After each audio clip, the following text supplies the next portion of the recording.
अब क्योंकि राजा और रानी किसी नतीजे पर नहीं पहुंचे थे और राजकुमारी की पूरी जिंदगी का मामला था, तो महारानी ने राजकुमारी से राय लेना ही उचित समझा कि राजकुमारी जिसे भी चाहेगी और पसंद करेगी उसी के साथ राजकुमारी की शादी कर दी जाएगी।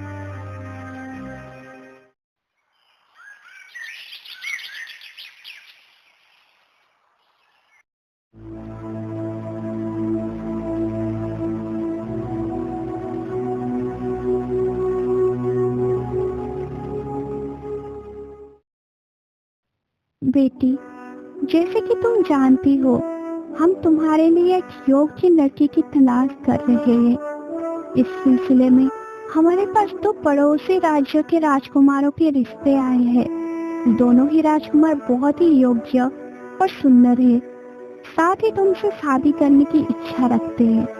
मैं और तुम्हारे पिता ने काफी विचार विमर्श किया। हम इस नतीजे पर पहुंचे हैं कि जिस भी राजकुमार को तुम चुनोगी उसके साथ ही तुम्हारी शादी की जाएगी। तो अब तुम बताओ कि तुम्हें कौन सा राजकुमार पसंद है। माँ, आपने और पिताजी ने मेरी परवरिश इस तरह से की है कि मैं माता पिता के निर्णय को ही सबसे बेहतर मानती हूँ। आप जहाँ भी कहोगी और जिससे भी कहोगी मैं शादी कर लूंगी। जीती रहो मेरी बेटी, तुमने बात तो बिल्कुल सही कही है, लेकिन समस्या मैं तुम्हें पहले ही बता चुकी हूँ कि दोनों राजकुमार हमारी नजर में बहुत ही अच्छे हैं। अब तुम हमारी उलझन को दूर करो और अपना फैसला सुनाओ। माँ, आप जिससे भी कहोगी मैं शादी कर लूंगी। मुझे आपका ही फैसला मंजूर होगा। बेटी, मैं कह तो रही हूँ कि हमें कुछ समझ नहीं आ रहा।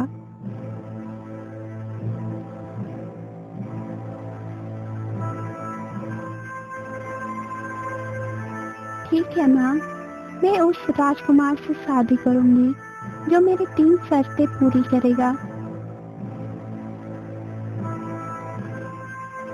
बताओ, क्या है वो शर्तें? मेरी पहली शर्त ये है कि वो राजकुमार उस तालाब में तैरकर दिखाए जिसमें आदमखोर मगरमच्छ रहता है। मेरी दूसरी शर्त ये है कि वो राजकुमार चावलों से भरा हुआ पूरा पतीला खा जाए। मेरी तीसरी और आखिरी शर्त ये है कि वो राजकुमार